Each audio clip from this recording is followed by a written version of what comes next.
Halo,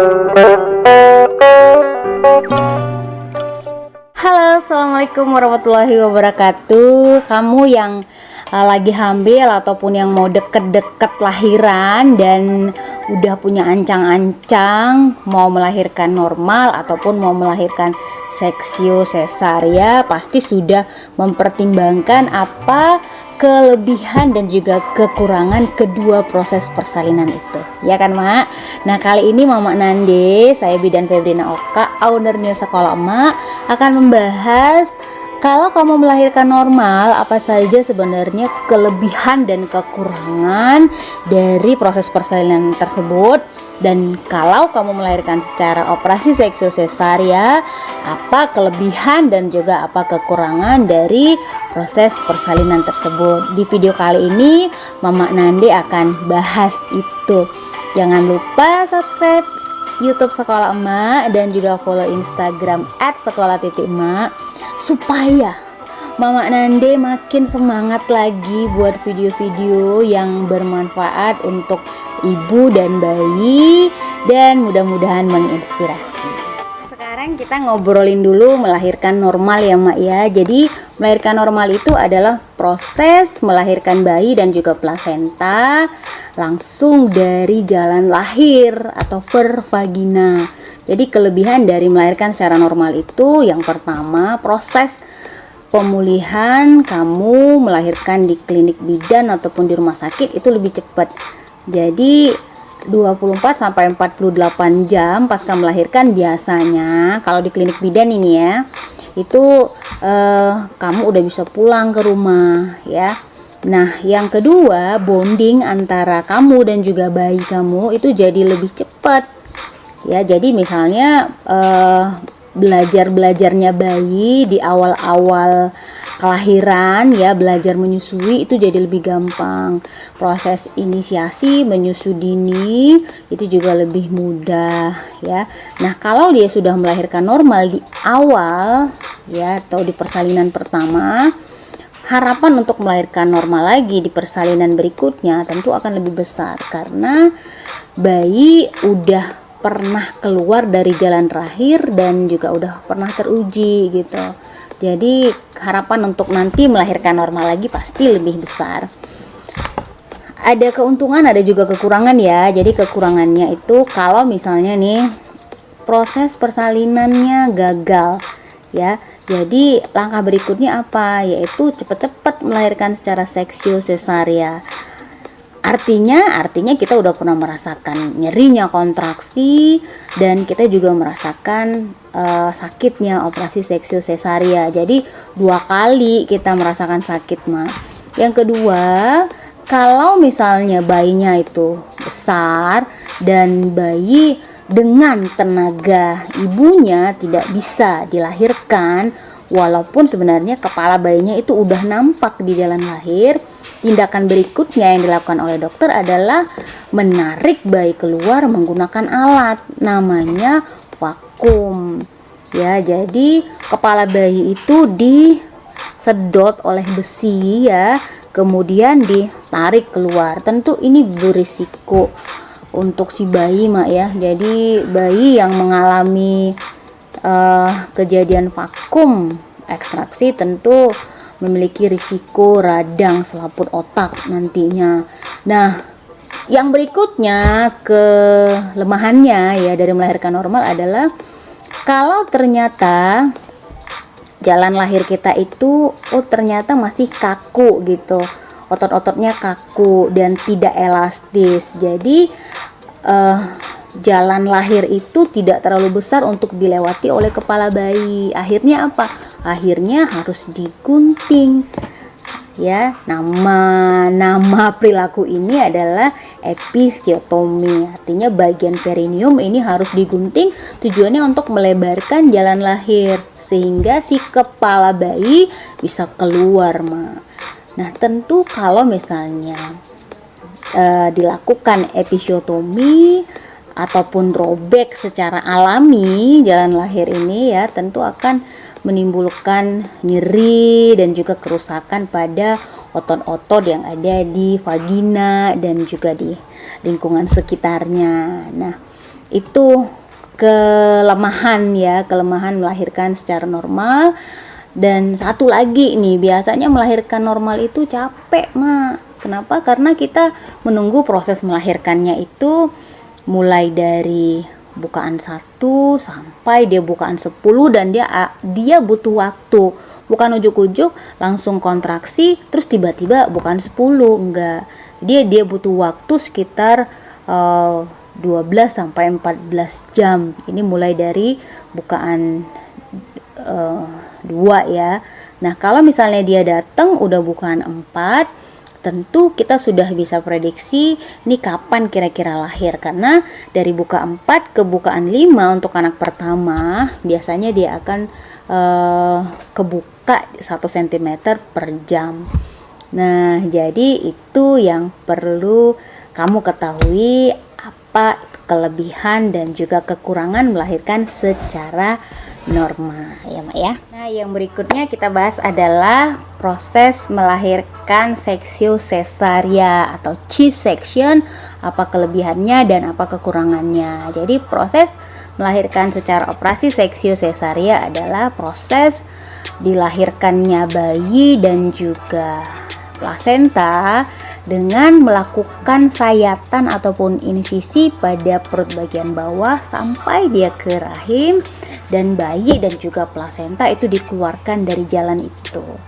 Nah, tentu ini memiliki kelebihan dan juga kekurangan ya, Mak ya. Jadi kelebihannya, kalau kamu yang mau bersalin dengan C-section, tentu tidak perlu menunggu kapan dia kontraksi, kapan tanda-tanda persalinan alami itu akan terjadi. Jadi tidak mengalami kontraksi pada saat melahirkan, dan itu suatu keuntungan ya, karena nyeri persalinan itu 90% disebabkan adalah karena kontraksi. Nah, kemudian melahirkan secara C-section itu bisa memilih sendiri kapan tanggalnya, setelah direkomendasiin oleh dokter bahwasanya nah ini bayi ini udah bisa untuk lahir ke dunia ya. Jadi bisa milih tanggal cantik istilahnya, kapan kira-kira waktu yang tepat untuk bayi lahir, dan jamnya juga bisa dipilih, Mak. Jadi untuk mempercantik tanggal persalinan ya, nanti bisa dipilih tanggal atau jam yang diinginkan oleh si mama yang sedang hamil ini. Nah, tapi kalau misalnya melahirkan normal nggak bisa, kita nggak bisa prediksi kapan tepatnya kamu untuk bisa lahir bayinya gitu. Tuh.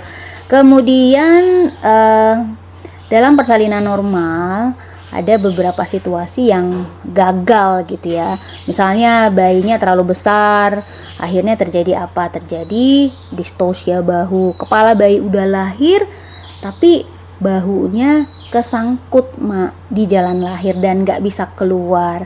Akhirnya dilakukan prosedur, yaitu prosedur lahirnya bayi dengan kasus distosia bahu yang akhirnya bisa mencederai si bahu bayi itu sendiri. Nah, pada persalinan secara seksio cesaria, ini Mama pasang musik dulu lagi ya.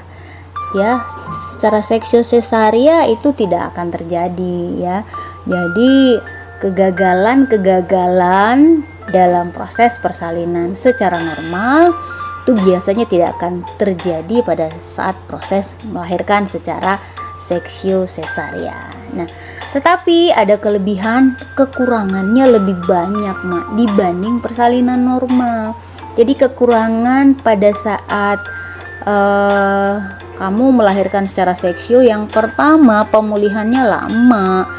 Jadi kalau lahiran normal 24 sampai 48 jam kamu udah boleh pulang ke rumah. Tapi pada saat persalinan seksio cesaria biasanya di rumah sakit itu 3 malam 4 hari ya. Dan hari keempat kamu pulang masih belum bisa ngapa-ngapain, karena memang pada saat lahirannya nggak ada rasa nyeri. Tapi pasca lahiran, terutama 3-4 hari pasca lahiran, mulai deh terasa bagian yang disayat itu rasanya nyeri dan ngilu. Ya, jadi pada saat pulang ke rumah, disitulah kita merasakan sakit pada saat melahirkan pasca operasi seksio sesaria. Nah, dan pemulihannya ini lama. Jadi kalau pada saat melahirkan normal itu hari kedua, hari ketiga memang nyeri yang dirasakan adalah di daerah vagina ya dan sekitarnya. Tetapi itu tidak berlangsung lama, paling 3-4 hari biasanya udah mulai berkurang jauh. Tetapi pada persalinan seksio sesaria pada hari ketiga dan hari keempat itu nyerinya masih belum berkurang ya, dan kita harus membatasi aktivitas sampai paling tidak minimal 6 minggu pasca melahirkan. Jadi 6 minggu pasca melahirkan kita membatasi aktivitas yang membebani perut, ngangkat-ngangkat yang berat, yang akhirnya buat perut kita jadi lebih berat kerjanya, itu dihindari ya Mak ya. Nah, kemudian bonding atau perlekatan antara kita dengan juga bayi itu jadi lebih terbatas. Jadi pada persalinan seksio sesaria, inisiasi menyusu dini bisa dilakukan Mak, bisa, tetapi dibantu. Nah, jadi proses menyusuinya juga pada saat afterbirth pasca lahiran juga jauh lebih sulit dibanding kalau kamu melahirkan secara normal. Yang berikutnya, kekurangannya adalah peluang untuk terjadi komplikasi, misalnya infeksi, perdarahan pasca lahiran, dan juga sumbatan pembuluh darah, ataupun komplikasi yang lain yang disebabkan oleh anestesi dan juga proses melahirkan secara operasi ini juga lebih besar dibanding melahirkan secara normal. Nah, itu yang perlu diketahui. Dan yang terakhir, kalau sekarang sudah melahirkan secara operasi, nanti di persalinan berikutnya besar kemungkinan akan melahirkan secara operasi C-section lagi, walaupun kemungkinan untuk melahirkan normal juga besar. Yang penting indikasi kamu melahirkan secara C-section itu bukan karena panggul kamu yang sempit ya Mak ya. Jadi untuk memutuskan melahirkan operasi seksio sesaria ataupun melahirkan normal tentu berbeda ya. Kalau untuk indikasi melahirkan secara normal, ini untuk kasus-kasus yang normal saja ya. Disarankan melahirkan secara operasi seksio sesaria tentu apabila kamu memiliki komplikasi dan juga penyulit yang dianggap nanti membahayakan pada saat persalinan, sehingga persalinan secara operasi seksio sesaria itu dipilih untuk kamu ya. Mudah-mudahan bermanfaat ya Mak ya. Nanti akan kita share lagi video-video lainnya yang pasti mudah-mudahan bermanfaat untuk kamu. Terima kasih sudah menonton sampai habis, dan jangan lupa tonton terus video sekolah.